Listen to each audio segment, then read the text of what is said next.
อันนี้มันยังอันนี้ เสือเสืออี อ๋อ เออ เอ้าโอ้อยากลองบ่จักตัวจักใดเสือเพิ่นมีแต่แบบนี้เพิ่นเอามาให้จ้ะเอากะเอาขอสิไปหาน้องพินก่อนขอบใจหลายเด้อ โดย สวัสดีเพิ่นอยู่บ่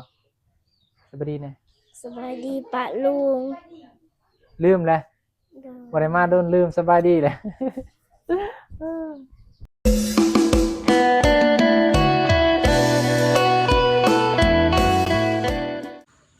อ้าวทุกคนเปิดภาพมากอะอยู่บ้านน้องพินน้องจันทนาเนาะพี่น้องมื้อนี้กาสีบดเย็นๆพี่น้องเอ้ยเนาะบ่ค่อยมีแดดตอนแรกพี่น้องโอ้เดินบ่ได้มาหาเยี่ยมยามถามข่าวทางน้องพินเพิ่นพี่น้องเอ้ยจันทพรเคยเว้าว่าสิเอาเครื่องมาให้เนาะทุกคนกะมื้อนี้กะได้เวลาแหละมาหอดจอดถึง บ้านพื้นพิธีแฮมห้อย แต่ว่าทางนั้นคือว่ามีหมูมีอีสังเรือว่าเพิ่นสิเฮ็ดขีดบ่พี่น้องเนาะขึ้นเฮือนบ่จักน้องจันทนาเอ้ยน้องพินนี่คือว่าบ่ได้ยินข่าวบ่ได้ยินอีสังเนาะอยู่เฮือนอยู่ซ่านอยู่บ่เห็นออกเลยแต่ได้เฮือนใหม่นี่ป้าทุกนี่หมูเพิ่นเดี๋ยวให้เบิ่งหมูเด้อเด้พี่น้องยันว่าสิขึ้นเฮือนบ่หรือจะได้เอาทุกคนเดี๋ยวเอาเข้าไปหาเพิ่นกันเลยว่าเพิ่นเฮ็ดอีสังคือว่าปกตินี่ทีมงานออกมาจังซี่นี่สิออกมานะเพื่อนน้องพินเอ้ยน้องพินจ๋าทำอะไร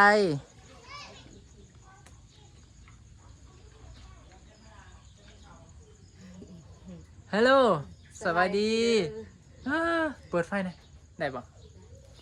รู้สึกว่ามึนๆกล่องอายมันบุรีบ่เลยนะได้ก็คือว่าแล้วโทรศัพท์ถึกๆเนาะน้องพี่เนาะกล่องมันก็บ่ค่อยเห็นปานใดคันเปิดไฟก็แค่แน่พี่น้องเด้โอ้แม่นหยังแกงหน่อไม้ใส่ใบยะนางอยู่บ่แกงหน่อไม้บ่ใส่เกลือ ใส่บ่เกลือใส่เนาะแต่ว่าบ่ได้ใส่ใบยะนางพี่น้องน้องพินเพิ่นแกงหน่อไม้ปิ่นน้ำมาเบิ้งขอหูบในจักบาทหนึ่ง ขอบใจได้หลายโอ้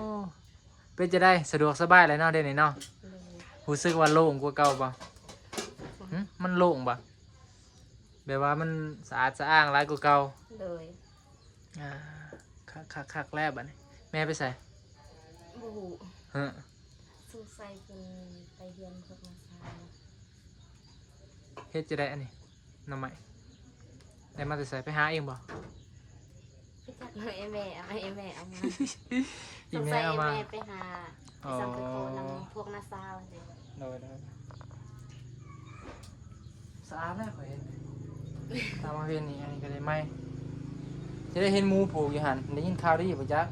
คือว่าย่างบ่ ยัง ย่างจะได้ ยังทันคือเลือนซ้ ย่างบ่ ำยัง อีกเดือนปานใด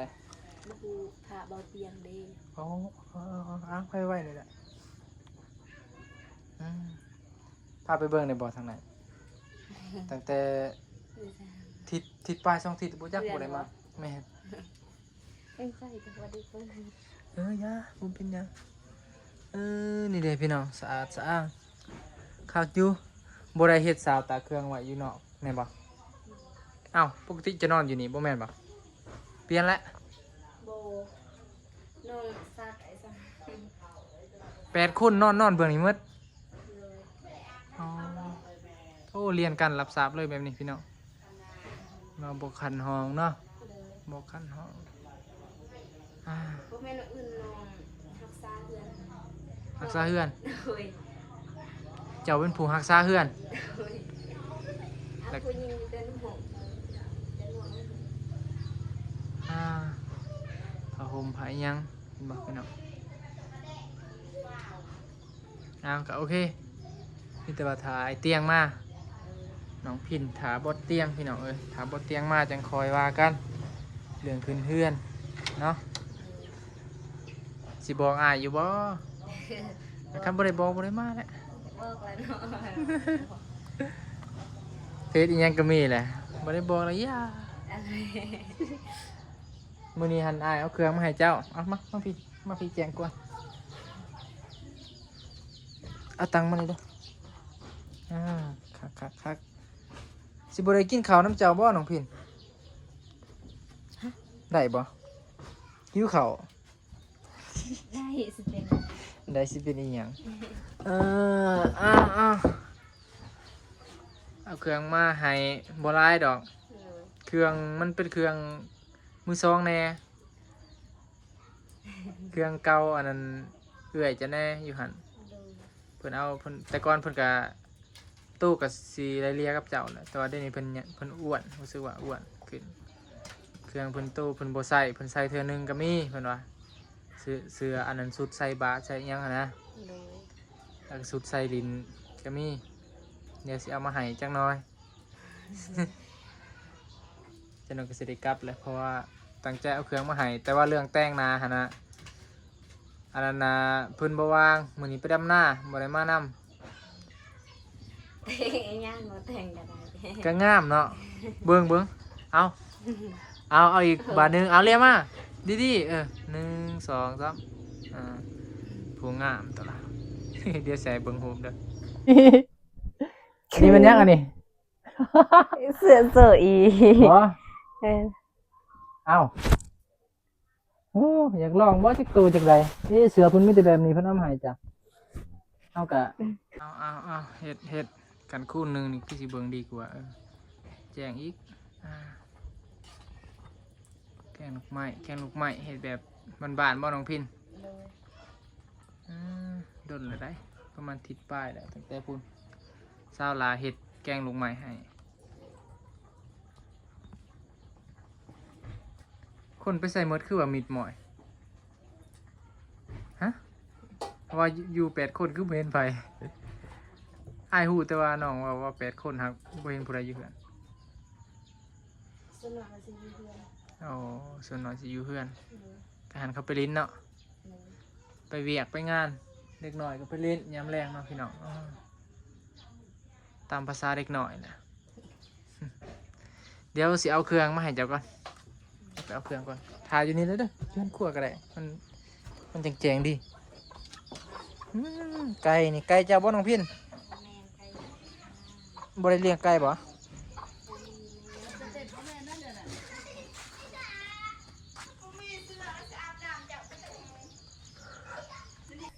พี่น้องนี่กันน้องจันทนาเท่เรียบร้อยงามอีหล่าจับเอาก็ได้จับเอา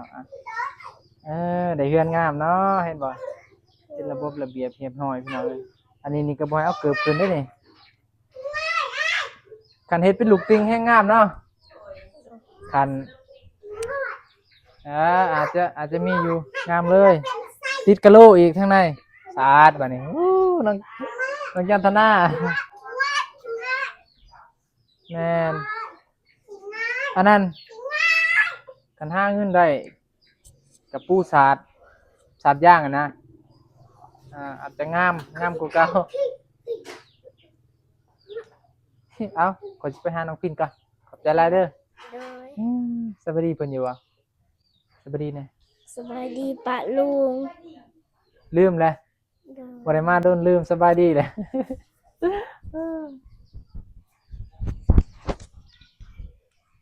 แม่นสวัสดีเด้อสวัสดีเช่นกันพาน้องจันทนาจัด ห้อยคือว่ามีสินยังได้บ่ ขออนุญาตน้องพี่จอด ฮัลโหลน้องพินนี่เหยียบได้บ่นี่ให้เหยียบบ่นี่สินนี่ได้โอ้ตีนอายเปื้อน ขึ้นทางนี้ทางลัดไม่ได้มีทางลัดไม่ได้มีทางด่วนสั่งตัวมาดูตัวเองไม่ได้มีแบ็คคัพจังแม่นอีสังนี่แบบนี้เลยเครื่องเจ้าเพราะว่าอาจจะถือคนเพราะเอาเครื่องไว้อยู่นอกอยู่กับบ้านรถไอ้อนงแล้ววันนี้ไปหาอันนั้นคนอยู่บ้านกระดับแล้วมันคนขึ้นรถประมาณ4 คนอัดแน่นก็เลยว่าเอาเครื่องไปไว้อยู่นอก อันนี้ขออนุญาตตั้งกล้องก่อนพี่น้องนี่เอากิจกรรมแกลบแบบนี้อย่า ใช่ พาลองอีกเด้อยังบ่เป็น เป็นอันนี้ ตลอดเนาะได้เลย ได้แล้ว เลย นี่เครื่องก็มีโฟมหนังแต่ต้องซักก่อนได้เครื่องนี้เอาไว้รุ่นแหละยังมีกินมีจังเอาไว้ในกระทงเบิ้งใส่เบิ้งเครื่องแบบได้แบบแหลกเฮ้ยอีหยังวะ อันนี้เครื่องอีหยังวะโอเว่นซื้อโอเว่นเครื่องคือบอกเอ้าจับเบิ้งเฮ้ย อันนี้มันยังอันนี้ เสือเสืออี เหรอ เออ เอ้าโอ้อยากลองบ่จักตัวจักใดเสือเพิ่นมีแต่แบบนี้เพิ่นเอามาให้จ้ะเอากะให้เพิ่นเลือกให้เด้อันนี้มันยังอันนี้ เสือ เสือมีแต่เสือน้องพี่เอ้ยนี่เอาเสือมาให้จ้ะแต่ว่าต้องได้ซักก่อนเด้อ เลย ซักก่อนเครื่องบ่ได้นุ่งปานใดดอกอันนี้มันแบบว่าเด้นุ่งหมดตู้เลย ไงไปจัก บ่มันปกติมันขวบหมดเลยเด้ โอ้ นี่ แบบเสือกระโปรงสิบ่ลุมแล้ว แม่นใช่เบิ่งอันนี้ก็สิวิดนี้ เลย มันเป็นแบบมันกว้มเลยนะเห็นป่ะทางนี้มันยาวเห็นป่ะประมาณนี้เห็นไหม ทางล่างมันสียาวกว่าทางหน้า เลย พวกประเภทพวกนุ่งชันว่าชันซะเสือประมาณคุมใกล้เลยใกล้ตัวไปเลยได้ป่ะอันนี้มันยังอันนี้เสือเขาวาดมีร้ายไหนนี่บนเป็นซอง3ตัวบนตัวนี้ไปวัดไปว่าก็ได้น้องพี่เนยเอาเบิ้งตัวนี้ อันนี้เป็นใส่เธอเดียวเพิ่นวะ เสือสาวหลาเพิ่น ก็งามอยู่เลย งามอยู่ได งาม จักตู้อะไร จักตู้อะไร 2 3 4 หาตัวนี้ เอาตัวนี้เบิ่งคืออยู่บ่กันนุ่งบ่ได้จะได้กระแบงให้เอื้อยเด้อ เลย คันว่ามันบ่ถือกับเจ้ากระแบงให้แต่ว่านุ่งได้หมดก็เอาหมดเลยเป็นจังไดคืออยู่อันนี้มันก็หัด เลย วัดไปซะงามบ่ งามกับใจหลายๆเด้อ เด้อ และเอื้อหลานำเด้อ สาวหลาเครื่องมันมีหลายอยู่แต่เพิ่นเลือกเจ้าตัวนี้ว่าเอาให้มันตัวงามแน่ตัวน้อยแน่ปกติมันตัวใหญ่เด้ เลย เพิ่นก็ใหญ่เพิ่นก็อ้วนเอาเครื่องมาให้เพิ่นพี่น้องเอ้ยเนาะมื้อหน้าจังสิมาอีกสิฟ้ามื้อได้อ้ายอนุสิมา เลย มีเพื่อนเพิ่นบ่มีผู้ใดมื้อนี้พี่น้องเนาะก็อย่าว่ากันเด้อขอบใจเช่นกันอ้ายคิดตัวเจ้าตัวหั่นแหละโดนเติบจังค่อยมา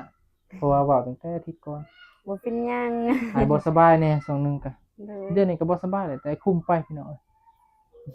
เรื่องแต่งหน้านี่บ่เทื่อมื้อหน้าอีกบ่เทื่อสิแน่นอนแหละบ่เทื่อมือขึ้นเฮือนนะเห็นแหละมือเจ้าขึ้นเฮือนก็สิได้แต่งหน้า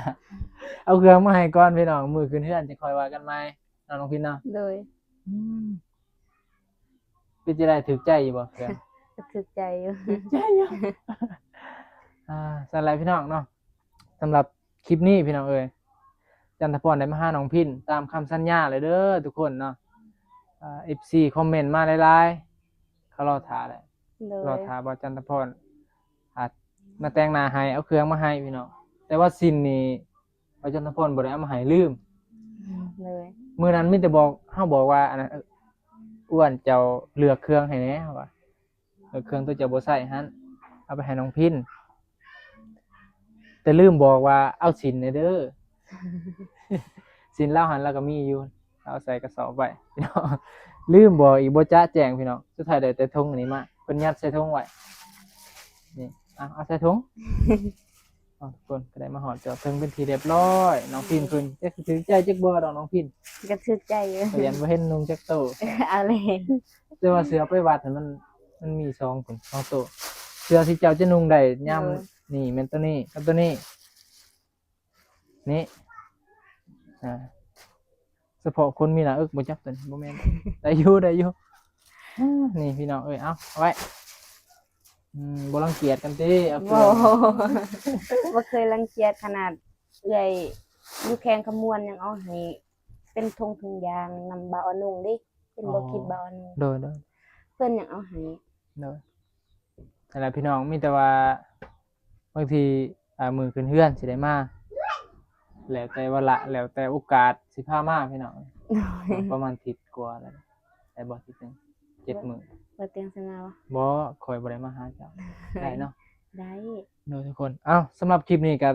ขอบใจเด้อเนาะขอบใจสาวหลานแหละที่เพิ่นเอาเครื่องให้เนาะแล้วก็ขอบใจผู้ใหญ่ใจดีเบิดทุกคนเนาะที่ติดตามที่อินดูน้องพินตลอดมาเนาะมื้อนี้บ่จันก็ได้มาหาเพิ่นแล้วก็จะได้กับฝากเนื้อฝากตัวกับ FC เบิดทุกคนคือเก่าเนาะ FC น้องพินแหละหลาย เลย เอ้าน้องพินมีหยังสิฝากบ่ ก็ขอบใจเด้อเอื้อยล่าและบ่าวจันทพรที่ฝากเครื่องมาให้น้องและ FC และผู้ใหญ่ใจบุญที่ติดตามคลิปบ่าวจันทพรและ FC ที่อยากให้ เดี๋ยวเว้าจำบ่เป็น วันนี้เอ้าว้าวมันสุดบ่จันจะได้ปิดคลิป เอาใหม่เด้อ เอาไหมเอา จะตัดเด้อ โอเคตัดดอก ขอบใจหลายๆบ่าวจันทพรและเอื้อยล่าที่ฝากเครื่องมาให้และ FC ที่เอ็นดูน้องและผู้ใหญ่ใจบุญที่ติดตามก็ขอให้อยู่ดีมีแรงไปไสมาไสก็ขอให้ปลอดภัยความเจ็บอย่าให้ได้ความไกลอย่าทรงมีพัฒนาสิ่งใดก็ให้ได้ตามสิ่งปรารถนาขอให้ร่ำให้รวยขออายุวันยืนสาธุ สาธุขอบใจเด้อทุกคนเนาะสำหรับคลิปนี้พี่น้องกับบ่จันก็ขอลาไปก่อนพอกันใหม่คลิปหน้าเนาะสบายดีเด้อทุก ส คน บายดี บ๊าย เด้อบ าย บ๊ายบาย